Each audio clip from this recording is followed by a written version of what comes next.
Ануар, мен сені күтем, кел. Доллармен алам десең, мінекей, доллармен бар. Ойбай, доллар кішкентай аз ғой десең, пожалуйста, көбірек алам десең, міне теңгемен аласың. Ассалаумағалейкум, қазақ елім. Бүкіл қазақ елінің сұранысы бойынша, қазақ елімнің өтініші бойынша, Ануармен болатын жекпе-жек жайлы әңгімемді қайтадан қозғағым келіп жатыр. Құрметті достар, бұл жекпе-жектің болуына Құдай қаласа бар үлесімді салып та жатырмын, Алланың қалауымен. Бұл жерде мен айтайын дегенім бір жақсы жаңалығым бар. Енді тағы да айта кетейін, бұл жекпе-жекке бүкіл қазақ елінің өтініші мен сұранысы бойынша бұл жекпе-жекті жасайын деп жатырмын. Өздерің білесіңдер, 2-3 бізде организация боксты жасайтын демеушілер, спонсорлар маған байланысқа шыққан. Мен оларға менің ұсынысым ұнамады, яғни финансовый жағынан. Сондықтан мен бұл әңгімені жаптым деп айтқан болатынмын, бірақ бұл әңгімені мен қайтадан ашып жатырмын. Ешкімге сұрамай, ешкімді былайша айтқанда тартпай, бұл жекпе-жекті өзім Алланың қалауымен, Алланың күш-қуатымен, Алланың көмегімен бұл жекпе-жекті өзім жасайын деп жатырмын. Алла амандық берсе, Құдай қаласа елімізде болмаған бір керемет шоуды ұйымдастырайын деп жатырмын. Өзім жеке басым. Неде тұрған Ануар жағы енді өзі маған былайша айтқанда вызов тастады, өзі мені шақырды, ақырағында жағы 5 миллион теңге гонорар сұрады. Ануар, саған ақшаны дайындап қойдым. Нерде? Сенің 5 миллион гонорарын. Бұның бәрі мен өзім ақшам,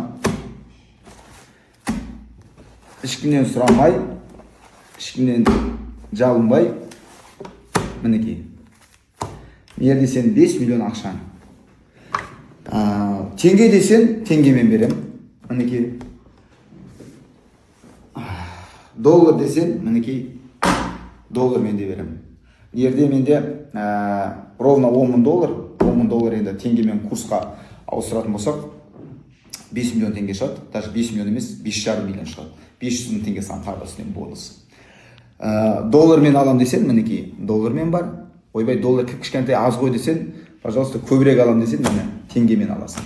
Нарада ровно 5 миллион теңге сенің гонорарың. Бұл жекпе-жекті мен өз қаражатыма, өз ақшама жасайын деп жатырмын. Ануардың бүкіл шығарып атқан шығыным да, бұның бәрін өзім жасап жатырмын, Алланың қалауымен. Сондықтан Ануар Атыраудан Іртіш арқылы шомылып келесің ба, Каспий арқылы жүзіп келесің ба, самолетпен ұшып келесің ба, таксимен келесің ба, автобуспен келесің ба, білмеймін. Келді, Құдай қаласа, ақшаң дайын, гонорарын. Контрактке, договорға қол қой, жекпе-жек уақытын күнін ұзатпай істейік. Алла амандық берсе, сөйтіп қазақ елі күтіп атқан жекпе-жегімізді жасайық. Бауырлар, ағайындар, қазақ елінің сұранысы бойынша осының бәрін жасап жатырмын. Келесі ақпарат, келесі видеоларды толықтай Инстаграм парақшасына айтып отырам, көрсетіп отырам. Не айтайын тағы? Енді өз тарапынан бәрін жасап отырмын. Бәрі дайындап жатырмын деп айтсам да болады. Бокс болатын жер, сразу айтайын, Астана қаласында болады. Жекпе-жек болатын болса, Астана қаласында болады. Ол біріншісі. Екіншісі, болатын жерді де дайындап қойдым, сөйлесіп жатырық. Үшіншісі, Алла қаласа, бүкіл қазақ еліне, тек қана қазақ елі емес, Қырғызстаннан да, Өзбекстаннан да қазір байланысқа шығып жатыр. Оларға да бүкіл қазақ еліне, кез келген ауылда бізге жекпе-жекке келемайтын адамдар көп қой. Солардың бәріне, барлықтары көретіндей, тікелей эфирде көретіндей осы жекпе-жекті, барлық мүмкіндікті, бар күш-қуатым салам. Барлықтарын көресіңдер. Қасындағы үйдегі жүрген достарың, бауырларың, інілерің, үйінде жүрген ит мысықтарына дейін бәрі көреді. Көрмедім деген адам қалмайды. Бұл жекпе-жектен мен ойлаймын, апта емес, ай емес, жылдар бойы бұл жекпе-жекті айтып жүреді деп. Сондықтан Құдай қаласа достар, мен өз тарапымнан бәрін жасап жатырмын, Алланың қалауымен істеп жатырмын.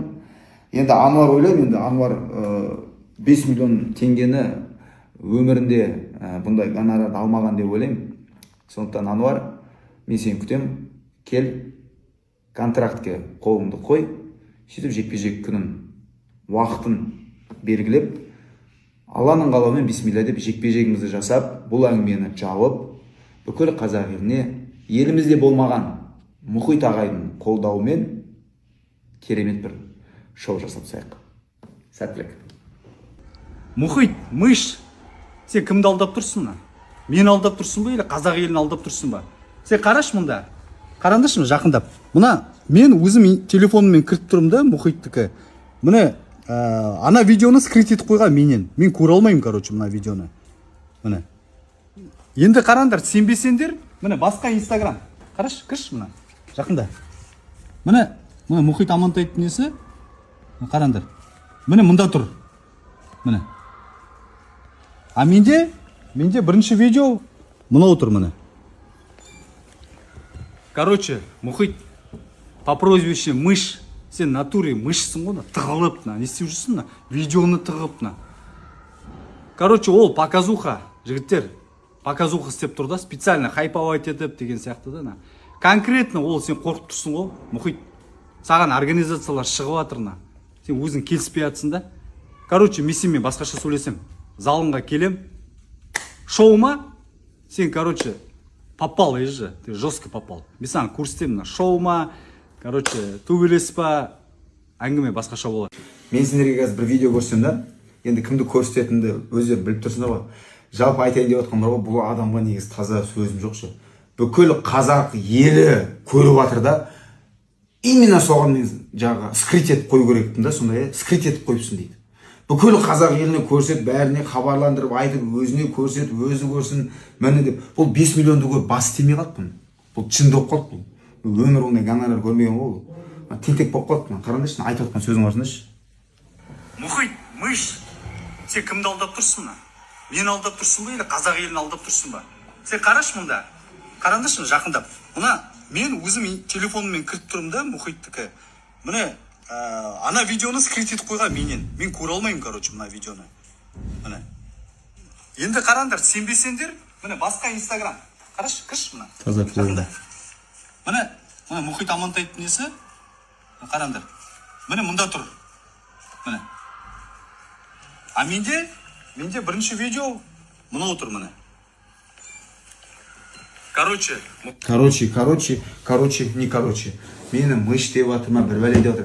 Енді сөздің шындығы, енді кім мыш, кім не екен білеміз ғой енді. Кім қандай адам екен білеміз ғой енді. Адам деңгейіне түспей қойын енді. Не дейміз? Тигр и в Африке тигр дейді ғой. Енді мынандай адамдар кім екен білесіңдер ғой енді. Не буду опускаться до его уровня.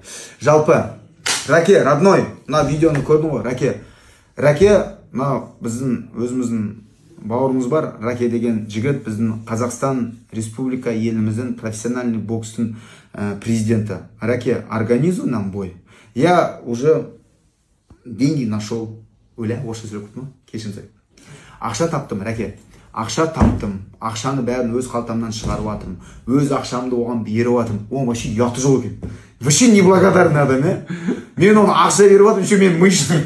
Бүкіл қазақ елінің алдында мен оны көрсетіп жатырмын да, бүкіл қазақ елінің алдында. Именно соны скрывать етіп қойды екен, сонда. Что мне делать нечего, что ли? Что делать нечего, что ли? Еще ақша беріп жатырмын. Еще ақша беріп жатырмын. Еще мен мыш дейді, 5 миллион ақша беріп жатырмын. Еще не деген ерке бала дейді да, ерке, Еще доллармен беріп жатыр. Долларын аласың ба, мә доллармен. Теңгесімен аласың, теңгесімен деп. Вариант көп дейсің. Вариант көп. Еще мен мыш деп қойды. Короче, Раке, мына біздің Қазақстан Республика еліміздің профессиональный бокстың президенті. Раке, сенен маған керек контракт, договор. Саған, сенен маған керек, сенің профессиональный боксерларды судить ететін рефер, судьяларын керек. Сенен маған керек лицензия бойға, бізге жекпе-жекке шығуға болады деген. Ринг керек бізге. Короче, сенің бізге, былайша айтқанда, осы бойды болады, жекпе-жек өтеді деген 100% бәрі профессионалдық деңгейде, уровеньде деген сенің бізге рұқсатың керек. Раке, родной, сделай, пожалуйста. А все остальное мы уже все сделали, по воле Аллаха. И құдай қаласа амандық берсе, бүкіл қазақ еліне кім не екенін көрсетейік. Мен мына гусяраны, қазыны, енді не буду опускаться, дай уровне, тренировка жасамай-ақ, былай ашинақ былай жүріп өтеді. Я ему покажу уровень бокса и уровень настоящего хайпажора, настоящего клоуна, настоящего мыша.